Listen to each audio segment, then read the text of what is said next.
Hello and welcome to this week's reading for all fire signs, Leo, Sagittarius and Aries.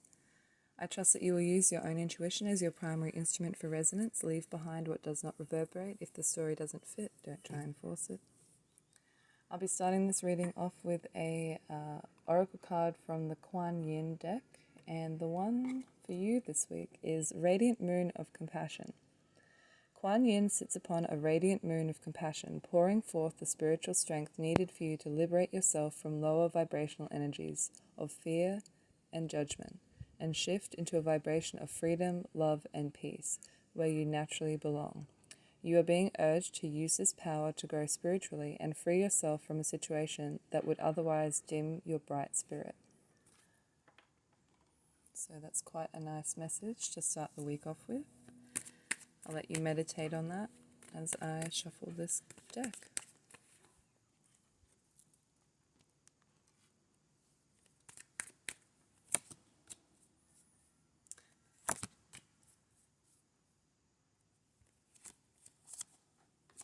Ooh, okay. So the cards that have come up just at the beginning here is the Three of Swords, the King of Wands, and the Seven of Swords. So some of you are looking back on old heartbreak. The King of Wands is looking directly at this Three of Swords card here with the swords in the heart. So you may be looking back on past relationships this week, things that have not worked out for you, things that are causing you a little bit of mental anguish. And I see that too in the Seven of Swords. You know, you're kind of beating yourself up a little bit about past experiences. And the King of Wands here, he is not a mental card. He's like an action card. So I feel as though you are looking back on these experiences to kind of cleanse yourself of them, to overcome them, to see them objectively, so that you can move forward in action at a later time. That's what I'm seeing here. And yeah, the King of Cups here as well. This is a very emotional time for you. The two kings are looking. King of Wands is looking at the Three of Swords, and then the King of Cups is looking at the Seven of Swords. So you need to find a balance between your emotions and your mind here, I feel. I feel as though the King of Cups is looking very carefully on this Seven of Swords, this undermining mental power of the Seven of Swords, you know, the trickster, the thing that trips you up. You know, he's looking very sternly on that card, and I feel as though your emotions are very rigid at this point, and you are keeping that objectivity, or you need to keep that objectivity of what you are processing at this time. But you do have the strength of the two kings here. They are keeping some destructive energies at bay here. This is a very good setup, I see. You've set yourself up very well to be able to look at these situations that have brought you a little bit of grief, and you know, you're looking at them with a very stable mind, a stable outlook, an objective outlook here. And the Queen of Pentacles, yeah, so you have a lot of court cards here, and they're really keeping you in check. I'm just putting them in between these two sword cards, and yeah, very balanced. And the Hanged Man, yeah, so we have new perspectives here.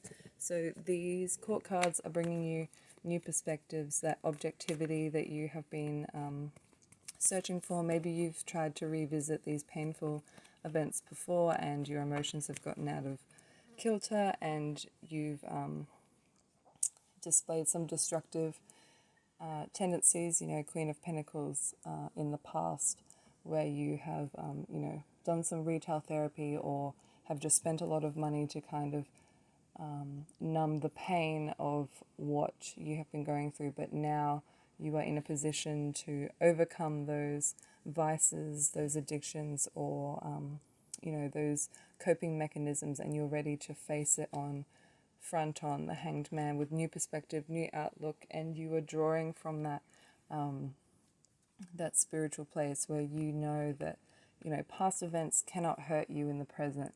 These past events cannot put you in any danger just by revisiting them. They can't. They only damage you as much as you allow them to, and I think you've realized this, and that's why now you're in this position to overcome them and process them with a clearer mind, a clearer intention, and you will work towards a new position in your life. You're going to work towards that King of Wands. You have an idea, but you did need to revisit these events. And we have, the Six of Pentacles, Lord of Material Success. So these things in your mind. This is a moon card with Taurus, so it is very emotional. These things in your mind, in your emotional psyche, you are overcoming them, and you are becoming more stable in your advancements forward. And the Three of Pentacles, Lord of Material Work. So this is going to be a little bit of work, but you know how to work now. You know how to apply what you've learnt. Maybe you've taken a little bit of a break from dealing with with this situation. You've taken a step back, and now you're ready to put the work in and apply some theories or practices that you have learnt in the meantime to overcome this situation, and that comes into the new perspective. The Three of Pentacles is like an apprenticeship or a study card, so studying or looking at some self-help books, that sort of thing has given you this new perspective. It's given you a new ability to tackle what's at hand. And the Nine of Swords here. So it's mental energy, and it's, Gemini and Mars here. So you're attacking with your mental strength here. You're attacking the situation at hand. And the Fool. I see this, the Fool, Two of Pentacles, and Three of Pentacles again. So there's some harmonious change here, and you're putting in the work to make this happen. So maybe you have tried to do this before, but nothing's changed, and you're a little bit disheartened by the outcome, and you just feel maybe a little bit foolish that you thought that you could tackle this situation. But I see the Fool now as like this is the new slate, then like the brand new you, and you're ready to take on this new world, and that's full of harmonious change, and you've put in the work to be able to come to that end point, which is the beginning point. The Fool is the beginning, is the end, is the beginning. So once you overcome and process this situation, you start back at zero again. And that's not to say, you start back at zero and you're at the bottom of the pile. You start back at zero in that, okay, now you can take a breath and then step forward into that King of Wands, that idea or that thing that you have been trying to formulate in the real world, but your emotions or something from your past has been holding you back. Now you can take that breath of relief, the Fool, breathe in, and there's all that potential there. When you take a breath in, there's a lot of potential for what you can do with that breath. You can keep holding it in, or you can let it out, and you can let it out in a myriad of ways. You can let it out with sound, you can let it out with a laugh, you can let it out with talking, you can let that breath out, just slowly, in meditation, you can let the breath out, and there's a lot of potential in that. There's a lot of potential to put that breath into the world, and you are ready to do that now.